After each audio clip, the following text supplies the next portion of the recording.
Hai,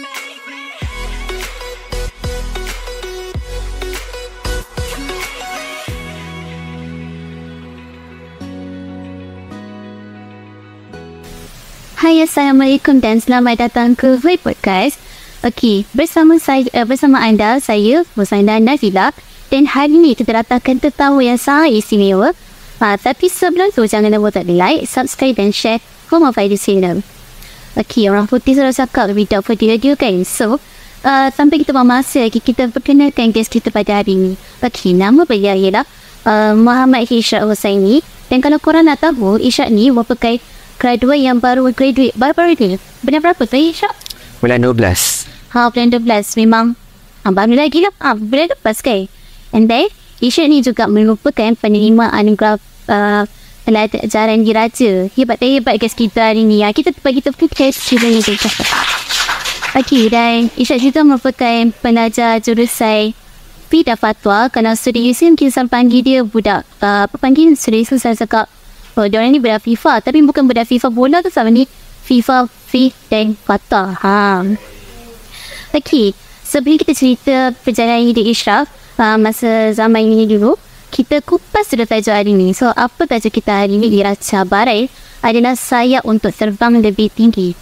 Nama tajuk tu macam nama tajuk buku Betul. So, apa dapat Irsyad pasal tajuk yang kita nak kupas dan bahaskan hari ni? Bagi saya tajuk ni sangat dekat dengan saya, sebab kalau siapa yang mengenali saya sejak daripada dulu, saya dikenali di fakulti sebagai Helang Kayangan Atlantis. Dan itu nama IG saya juga, boleh follow. Dan kalau tajuk ni berkenaan dengan sayap untuk terbang lebih tinggi, bagi saya gambarkan kepada Helang yang akan gagah untuk terbang lebih tinggi lah. Wah, nampak tak dia punya analogi tu guys. Okey, before tu lah, boleh Irsyad ceritakan secara, before tu saya tahu Irsyad ni merupakan debater Arab, right? Bahasa Melayu. Ya Allah. Okey, Irsyad merupakan debater bahasa Melayu. Apa lagi contribution Irsyad masa kat uni, I mean dekat USIM sendiri, macam dapat banggakan nama USIM lagi yang macam tu? Permulaan saya mengenal dunia adalah melalui dimensi di universiti lah. Bagaimana saya memulakan perjalanan debat dan pidato di alam universiti bermula seawal di Pusat Tamhidi sehinggalah tamat pengajian pada tahun 4 lah. Dan antara pencapaian-pencapaian saya di USIM adalah Johan pertandingan Piala Debat Anti Rasuah, Piala Ketua Pesuruhjaya Suruhanjaya Pencegahan Rasuah Malaysia, Johan Debat Perpaduan Negara, Johan Pidato Perkeso dan Johan Debat Terbuka Undang-Undang lah. Dan itu adalah titik tolak kepada segala pencapaian-pencapaian lain. Dan dalam bidang inovasi dan penyelidikan juga, saya berjaya untuk memenangi 17 pertandingan buah inovasi di peringkat antarabangsa dan juga kebangsaan.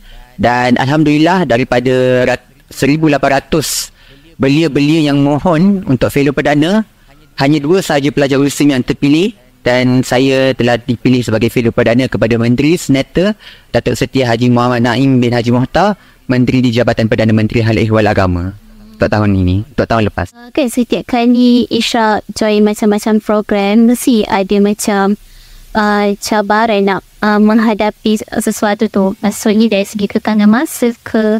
So for Irsyad rasa apa cabaran terbesar untuk nak capai sesuatu impian? Bagi saya cabaran paling besar adalah pengurusan masa lah, sebab dalam masa yang sama kita nak bergiat aktif sebagai seorang pelajar yang berpersatuan. Saya juga kena imbangkan masa dengan akademik, koko dan aktiviti-aktiviti luar lah. Dan selalunya cabaran-cabaran ni saya pandang dia sebagai salah satu kelebihan sebenarnya. Bagaimana saya gunakan cabaran yang ada ini untuk saya susun segala jadual kehidupan saya lah. Dan selalunya setiap hari saya akan ada checklist, hari ni saya nak buat apa, dan saya pastikan akan buat benda tu. Dan dia tak perlu banyak pun. Kadang-kadang 2-3 perkara yang saya buat checklist dan saya pastikan ia akan dilaksanakan pada hari tersebut. Sekiranya for student macam to-do list kan orang cakap sangat penting lah kan. So kalau ada benda tu macam kita rasa nak berikan masa macam tu. Masa hidup kat uni mustahil lah kita tak pernah rasa macam fasa macam rasa kegagalan dalam tengah-tengah belajar tu, rasa down. And then tapi kegagalan ni dia tak semestinya membawa kepada something yang buruk. contohnya in scope of student, kadang kita macam fail exam kan, so kita kena repeat, tapi kegagalan kita fail exam tu sebenarnya bukanlah membuatkan kita down selama-lamanya. Benda terjadi untuk kita tak repeat the same mistake. So ada tak macam satu experience yang Ishak boleh kongsikan pasal kegagalan tu dia bawa kepada pengajar yang berharga macam tu? Bagi saya, setiap orang ni ada fasa-fasa kegagalan hidup masing-masing lah, dan dia bergantung kepada penerimaan kita bagaimana kita ingin menguruskan kegagalan tersebut.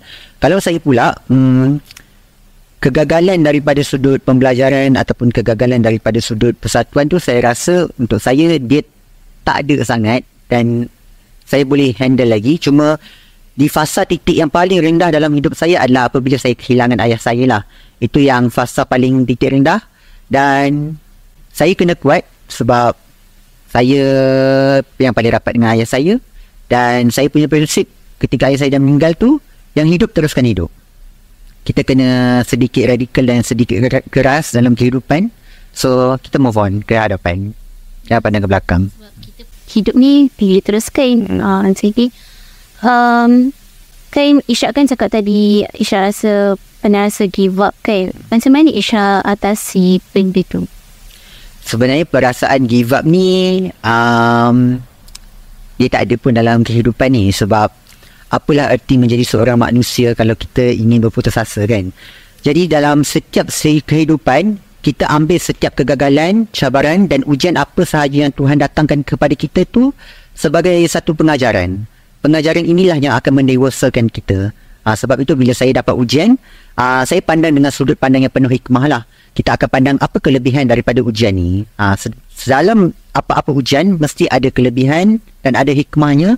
Dan kita ambil sudut pandang tersebut untuk kita berganjak ke hadapan lah. Itu proses kematangan kehidupan. Misalkan kita rasa give up tu, jangan pandang ke belakang macam. Betul. Kan setiap orang mesti ada macam kata-kata, macam kata-kata hikmat yang dipegang. Setiap kali diorang ada masalah ke apa, diorang akan pegang kepada kata-kata tu. Dan baru-baru ni saya ada kelas dengan saya punya lecturer lah.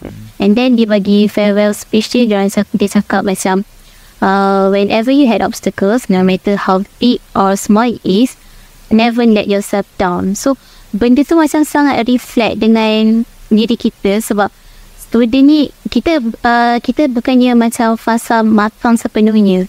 So bila saya punya lecturer cakap macam tu, dia macam wah, macam bagi tamparan lah. Sebab mungkin bagi saya perempuan ni kadang kita tak pandai nak handle masalah. So kita tend to menangis, kurung dalam bilik semua tu. So kalau for Ishak selalu berpegang apa prinsip yang Ishak selalu pegang dari hidup Ishak? Selalunya manusia yang gagal untuk menguruskan kegagalan masa lampau adalah manusia yang tidak berjaya lah. Dan disebabkan apa dia boleh jadi tidak berjaya, disebabkan dia kurang ilmu pengetahuan. Sebab itu prinsip asas yang saya selalu pegang dalam hidup adalah pupuklah budaya membaca. Kerana dengan melalui pembacaan, kita akan membuka paradigma minda baharu, membentuk perspektif naratif yang lebih jitulah. Dengan membaca juga kita boleh menambah ilmu di dada dan membina ketamadunan bangsa. Mungkin kerana itu jugalah dalam jutaan perbendaharaan kata di dunia, kita bayangkan kenapa Tuhan memilih perkataan Iqra sebagai kalimah pertama untuk membebaskan baginda daripada belenggu ummi dan buta. Permulaan kepada mengenal aksara dan angka. Bidayatul ma'rifatil ilmi, menyusun kosakata dan tinta. Tuhan juga mengerti dan mengetahui dengan membaca kita boleh mengubah sesuatu bangsa. Kerana itu pegangan hidup saya adalah ummatul qiraati hiya ummatun najihah. Bangsa yang membaca ialah bangsa yang berjaya. Audience sekalian, peganglah kata-kata tu. Membaca, macam Ishak cakap tadi, membaca tu sangat penting kan. Ni macam just random question lah. Saya macam tak ada kaitan sangat dengan topik ni. Tapi apa pendapat Ishak tentang students yang diorang tak nak sambung belajar sebab diorang rasa dah selesa dengan kerja, maksudnya lepas BSPM, diorang apply kerja dekat FNB ke apa, and then diorang tak nak sambung belajar sebab kata, aku dah ada duit dah sekarang, so it's okay kalau aku tak sambung belajar. So apa perangai Ishak pasal kalau segolongan yang macam tu? pada hemat dan pandangan peribadi saya lah, pendidikan ni adalah satu bentuk pelaburan. Dan pastinya dalam pelaburan ni, kita akan kutip kembali hasil pelaburan kita di akhirnya nanti. Sebab pendidikan ni dia tak nampak dalam tempoh masa yang sekejap. Dia adalah satu bentuk tempoh pelaburan jangka masa panjang. Sebab kita nampak pendidikan ni perlukan kepada kesusahan, kepayahan, keperitan. Namun akhirnya nanti kemanisan tu akan ada di penghujung pelaburan. Macam kalau kita sama belajar ni, dia mematangkan fikiran kita. Betul? Dia nampak beza lah dengan orang yang sama belajar dengan yang tidak. Yang masa first tadi kan Ishak cakap Ishak terlibat dalam pidato kan.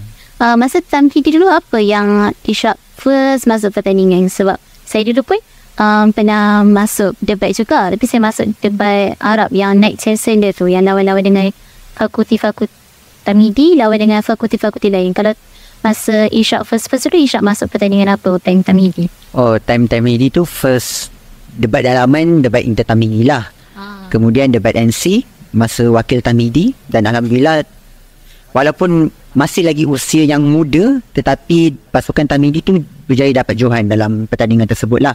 Berbanding, sebab saya tak merasakan itu satu nilai tambah yang sangat pun, sebab pendidikan asas tentang debat dan pidato ni sejak sekolah lagi. Jadi dia, kalau kita masuk debat NC tu, dia tak berapa sengit sangat lah bagi saya pun, walaupun ketika masa Tamhidi. Cumanya bila kita masuk seni pengucapan awam ni, kita berlatih untuk menajamkan akal dan minda kita untuk melihat sesuatu perkara tu dengan dimensi yang berlainan.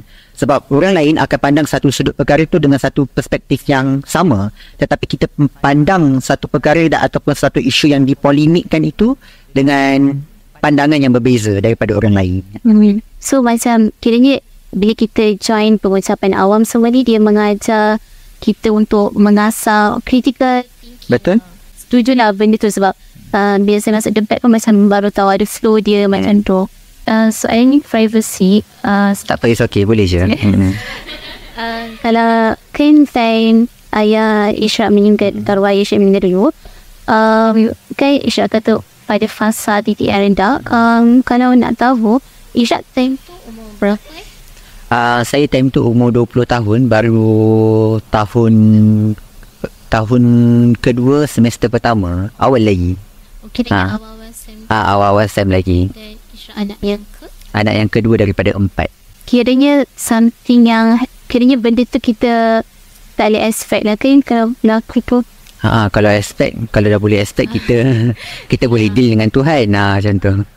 So kan Ishak cakap tadi, someone yang dia, kan kita kena pandai urus masa kita. So kalau Ishak selalu urus masa selain daripada buat to-do list, biasanya Ishak urus masa macam mana?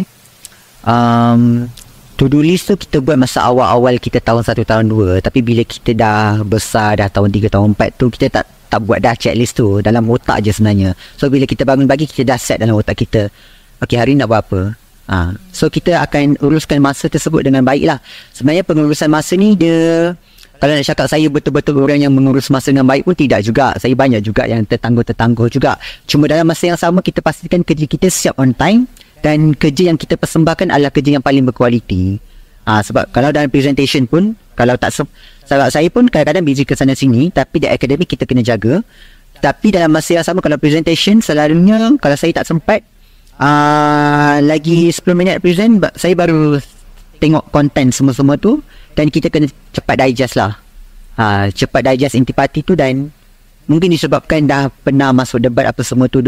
So dia tak ada masalah pun in term of presentation skills semua itulah. Debat pun mengajar kita bercakap. Apa ni macam fasih. Betul. Okay. Tapi saya ada soalan lagi. Tapi yang ni kita tanya lepas break. Okay. So sekarang kita break dulu kejap, okay?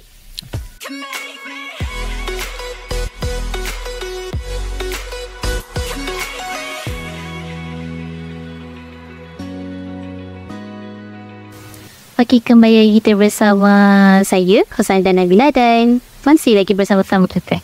Okey, so anda seterusnya ni, macam saya tanya soalan, apa peristiwa ataupun macam experience yang macam bagi impact dekat hidup Ishak, bentuk siapa Ishak pada hari ni. So Ishak pun tak expect Ishak jadi seorang yang sangat hebat pada hari ni kan. So apa peristiwa yang macam paling bagi efek lah dalam hidup Irsyad? Peristiwa yang paling memberi kesan di hati saya adalah pada ketika usia tadika kot. Ketika usia tadika tu, saya adik-beradik semua setahun satu. Contoh sekarang saya 24, abang saya 25, adik saya 23. Dan bila kita masuk tadika tu, kita sama-sama. So, biasalah bila adik-beradik 3 orang sama-sama ni, saya tak tahulah tadika saya tu terlalu advance ke macam mana. Tapi di tadika tu dah ada exam dah. Seawal 4 tahun, 5 tahun dan 3 tahun. And dalam keluarga, saya bukanlah yang paling pandai pun. Sebab abang saya dengan adik saya jauh lebih kehadapan berbanding saya. Dan ketika di tadika tu, abang dan adik saya dapat nombor 1 dalam kelas. Saya dapat nombor 3 terakhir dalam kelas. Dan itu peristiwa yang ayah saya hanya offer hadiah dekat abang dan adik saya je. Dan saya hanya tengok je diorang dapat hadiah. Itulah permulaan kepada kehidupan saya, macam kita akan anggap itu salah satu cabaran lah untuk kita bergerak maju ke hadapan. Dan so here I am, kelas saya sekarang. So kiranya disebabkan saingan yang sengit macam antara adik-beradik tu membuatkan Irsyad macam sentiasa nak ke hadapan lah macam tu. Betul. Sebab saya pun macam anak sulung, and kadang-kadang kita selalu dibanding. Macam dibanding-bandingkan kan. So kan Irsyad cakap tadi, itu pembakar semangat macam sentiasa ke hadapan. So dari situ apa yang Irsyad selalu buat waktu kecil-kecil, macam tu, macam ayat balik aku kena depan lagi pada abang aku. Jadi ada aku macam tu. Saya selalu mengidolakan abang saya lah. Sebab abang sulung ni saya tahu dia ada cabaran dia. Dia kena menjadi contoh yang baik kepada adik-adik. Dan setiap kali dia buat apa-apa, saya akan tiru dia untuk buat. Sebab kita walaupun dibanding-bandingkan, saya dibandingkan bukan dalam keluarga sahaja. Dengan cikgu-cikgu sekolah pun dibandingkan. Sebab saya seorang yang nakal dulu. Abang saya ketua pengawas, tapi saya kena panggil dalam bilik disiplin pula. Itu adalah pengalaman yang mematangkan lah. Dan saya selalu jadikan abang saya contoh untuk saya tiru segala kejayaan-kejayaan dia lah. Dan itulah juga permulaan kepada saya mengenal dunia. Dan sampaikan di sekolah pun, sekolah menengah, sekolah rendah pun, saya still lagi, kalau saya tanya abang saya, dia selalu masuk apa dulu, dia berharap, dia masuk hoki, dia masuk mana. So saya pun ikut benda yang sama. Dan itulah yang membentuk siapa saya. Cumanya dalam keluarga, saya bersyukur sebab dikurniakan kedua-dua ibu bapa yang tak pernah menghalang saya. Ketika di sekolah, saya buat pemilihan, saya nak sekolah prasama di mana satu. Sebab abang saya dengan adik saya, ayah saya yang tentukan. Diorang sekolah di Sekolah Mahat Menengah Kebangsaan Mahat Amidiyah Kajang. Tetapi saya dapat juga sekolah tawaran yang sama. Tetapi saya pilih untuk pergi sekolah yang jauh ke pedalaman di SBPI Sabak Bernam. Yang jauh, sangat jauh. Nak sedih lah. Okay, tak apa. Saya ke Sabak Bernam kan. Saya dulu sekolah ke SMK Kuala Selangor. So rasalah atas jauh lagi. Sabak Bernam atas lagi. Kuala Selangor bawah lagi kan. Atas lagi. Itulah, saya pun balik sendiri macam abang dengan adik saya. Parents saya datang setiap minggu, hantarkan baju, bawa balik baju kotor, kusapkan baju. So kenapa, apa sebab Irsyad nak pilih sekolah yang jauh kan? Sebab saya tak nak sekolah satu sekolah dengan abang saya. Saya tak nak berada di bayang-bayang abang saya. Saya buka cabaran hidup saya yang baru. So Alhamdulillah, saya daripada sekolah menengah tu doing well, sampailah ke USIM. Dan inilah yang membentuk diri saya sampai hari ini. Sebab kadang-kadang kalau kita sama sekolah dengan adik-beradik sendiri ni, parents kan macam banding-bandingkan abang aku buat ni, macam tak best lah, tak tune. So kan kalau cakap pasal cabaran ni, apa panggil macam amalan ataupun rutinitas yang macam Irsyad selalu buat setiap kali ada masalah ke apa. Kalau macam saya suka setiap kali macam saya pressure ada assignment semua tu, saya suka jogging petang-petang. InsyaAllah kalau tak tidur lepas subuh tu jogging jugalah. Tak apa, saya yang sekarang saya tengah buat ni, saya konsisten buat journaling. Sebab journaling ni mengajar diri kita untuk sentiasa catat apa yang berlaku tiap-tiap hari. So kalau macam Irsyad selalu buat apa? Kalau nak cerita pasal amalan, zikir ke solat itu tak adalah sangat pun. Sebab saya pun manusia biasa juga kan. Cuma apa yang saya buat, di mana-mana sahaja saya berdoa kepada Tuhan. Saya tak berdoa tu lepas waktu solat je lah. Macam ketika hari nak balik pun, saya akan berdoa apa-apa yang saya terlintas dalam pemikiran saya nak doa. Kita doa setiap masa lah. Kita bukan doa pada waktu mustajab sahaja. Itulah saya rasa sedikit sebanyak amalan, dan jangan berkira dengan manusia lah. Sebab bila contoh buat tugasan assignment kan, kita cakap dalam konteks pelajaran, saya tak pernah rasa terbeban untuk ambil kerja yang banyak bila berhadapan dengan tugasan berkumpulan. Dan in fact, kalau berhadapan dengan tugasan berkumpulan, kalau boleh saya nak buat semua tu seorang-seorang. Sebab saya percaya kualiti kerja rakan-rakan pun taklah bagus mana pun. So lebih baik saya, sebab end up pun kalau diorang bagi kerja kat saya, kerja tu tak memuaskan pun. So end up saya kena tambah baik juga. So jangan berkira lah kalau kita kena buat kerja yang lebih berbanding orang lain. Sebab end up kita juga akan dapat ilmu yang bermanfaat tu. Kalau saya sendirilah, kalau saya geram orang macam tu. Kalau Ishak macam boleh handle je lah diorang. Saya tak kisah pun kalau dalam teammate saya tu ada yang tak pernah buat kerja ke apa. Asalkan satu je, jangan menyusahkan hidup saya lah. Sebab kalau dia bagi tugas kerja yang dia nak compile kat saya pun, kalau tak memuaskan dan ikut requirement dan standard saya pun, saya akan anggap itu menyusahkan. Dan lebih baik tak buat berbanding buat sebenarnya. Sebab itulah kalau saya tak ada masalah pun untuk berhadapan dengan orang yang tidak buat kerja dengan saya, sebab saya boleh buat. Kalau kan tadi kan Ishak cakap Ishak selalu berdoa. Kalau selain daripada berdoa tu in context of macam saya kata macam journey or jogging, kalau in context yang macam benda tu Ishak selalu buat benda yang lebih santainya, kalau saya hadapi apa-apa tekanan, dengan lagu lah. Basically dengan lagu, ataupun keluar pergi makan, jumpa kawan-kawan. Itu adalah salah satu cara lah bagaimana untuk saya redakan tekanan yang dihadapi. Tapi selalunya most of the time tu saya dengan lagu je lah. Terpatah balik yang session 1 tadi, kan Ishak kan pilih Helang. Apa nama IG tadi tu? Helang Kayangan Atlantis. Dari mana datang idea nama tu? Dalam debat, orang selalu panggil saya Helang sebab kalau saya berucap, dia nampak firm. Tetapi dalam masa yang sama, saya pilih perkataan dan terminologi kayangan sebab kayangan berada di atas. Helang kayangan berada di atas. Dan dalam masa yang sama, perkataan Atlantis dipilih. Atlantis adalah di bawah. Kadang-kadang hidup kita ni berada di atas, kadang-kadang kita perlu untuk menunduk di bawah juga. Sebab bagi saya, prinsip saya, kita jangan sombong, bongkak, ego dan riak. Kerana semua sifat ini hanya Tuhan sahaja yang layak. Dia tak salah pun untuk kita belajar daripada setangkai padi, semakin berisi, semakin menunduk ke bumi. Jangan seperti lalang di tepian pergi, semakin tidak berisi, semakin mendorak tinggi, akhirnya menghitung waktu menanggung mati. Itu je. Dengar tu tahu korang. Okey, saya tanya yang masa kan Ishak kan merupakan penerimaan anugerah pelajaran raja. Apa perasaan masa dapat? Perasaan tu dia tak adalah rasa teruja sangat pun, sebab untuk jadi penerima anugerah pelajaran diraja ni, semua orang dah bercakap-cakap saya akan dapat anugerah ni 2 tahun yang lepas sebelum saya konvo. So tapi setahun yang lepas tu makin ramai lah orang kata, daripada senior, daripada pensyarah. So bila dapat tu kita, it just another award je. So macam masa dapat tu macam rasa biasa je lah. Rasa biasa, tak ada apa-apa. Tak ada apa-apa yang istimewa pun lah. Macam sama juga macam graduan lain.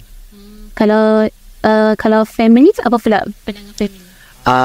Family dia ada latar belakang sejarah yang sedikit berbeza. Ketika convocation abang saya, setahun sebelum saya graduasi, kawan abang saya satu fakulti, dia adalah penerima anugerah pelajaran diraja Universiti Malaya. Dan saya masuklah dengan mak saya untuk wakilkan abang saya lah untuk tengok kan. Mama saya cakap kat sebelah saya, dia cakap best je kalau dapat anugerah ni. Dia cakap kat saya. So saya cakap lah, tunggu tahun depan. Wah, dah mak tu.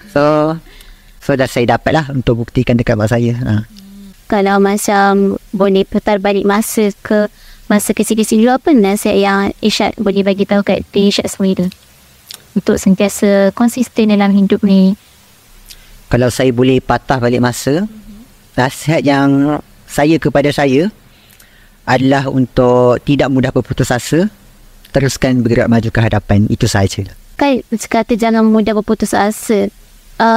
Macam mana nak handle masalah tu? Handle tidak mudah berputus asa ni, dia lain, orang lain cara dan pendekatan dia lah. Kalau saya, macam saya cakap tadi lah, kita pandang sesuatu perkara tu dengan penuh hikmah. Saya dulu ada juga rasa kecewa, rasa putus asa. Tapi bila saya masuk sekolah menengah tu, saya banyak berdikari lah. Sebab saya tak banyak get close dengan parents sangat sebab duduk sekolah jauh. Lepas tu bila balik sebulan sekali tu, saya tak balik pun. Saya pergi wakil sekolah, pergi debat, pergi itu ini. So kadang-kadang balik 3 bulan sekali. Tapi balik pun naik bas. Dia tak ada masalah pun untuk saya balik naik bas sebab memang saya memilih jalan itu. Berbanding adik-adik saya yang tiap-tiap minggu parents saya datang. Dan saya tak pernah berkecil hati pun dengan parents saya untuk buat sedemikian sebab saya lebih rasa bebas untuk explore benda yang saya nak buat. Ini Ishak suka something Ishak believe sendiri. Masa kalau kan tadi kan cakap pasal debat kan, macam mana kan Ishak start masa debat time zaman sekolah menengah, macam mana Ishak dapat rasa macam nak try debat lah, macam mana boleh tiba-tiba muncul perasaan tu? Seni pengucapan awam ni bermula ketika sekolah rendah. Dulu saya memang tak ada keyakinan langsung untuk bercakap dengan orang sebab saya rasa orang lain jauh lebih hebat berbanding saya. Cikgu Surahayati, cikgu BM sekolah rendah, dia pilih saya untuk wakil pidato dan hanya berbekalkan 2 minggu je kena hafal teks, kena jaga performance wise. Dan darjah 5 ketika itu saya dapat Johan Zone. Darjah 6 lagi sekali bertanding Johan daerah. Itulah permulaan kepada saya nak masuk seni pengucapan awam. Dan sekolah menengah saya beranikan dirilah untuk masuk debat. So kadang-kadang ni kita nak masuk certain competition tu sebanyak ikut kawan kan. So macam mana Ishak macam main cakap macam bawa diri sendiri, macam kita tak apa, aku tak ada kawan apa, aku boleh join. Faham. Saya tak terikut-ikut kawan sebenarnya sebab dalam kehidupan saya ni sesiapa yang nak berkawan dengan saya very limited. Sebab kalau you tak ada offer something benefit to me, so kita tak ada apa-apa lah. Sebab kalau kita berkawan ni, kita tak nak berkawan dengan kawan yang menyusahkan kita. Orang kata friends for benefit, tapi itulah saya akan berkawan dengan siapa yang boleh bagi benefit kepada saya. Sebab pulangan benefit yang saya akan pulangkan kepada kawan saya rasa jauh lebih tinggi lah. So nak tak nak memang kita kena berkawan. Dan saya masuk debat dan pidato ni pun tak ikut kawan. Dalam batch dari sekolah menengah, dalam batch saya seorang je pendebat dan pidato. Di universiti pun hanya saya seorang je batch saya yang yang dalam debat BM lah, yang saya seorang je yang dalam batch debat dan pidato tu. So saya okey je. Junior senior ramai lah diorang punya batch. Tapi kalau dalam batch saya seorang je. Ishak selalu lagi ke engage dalam debat pidato even dah habis belajar?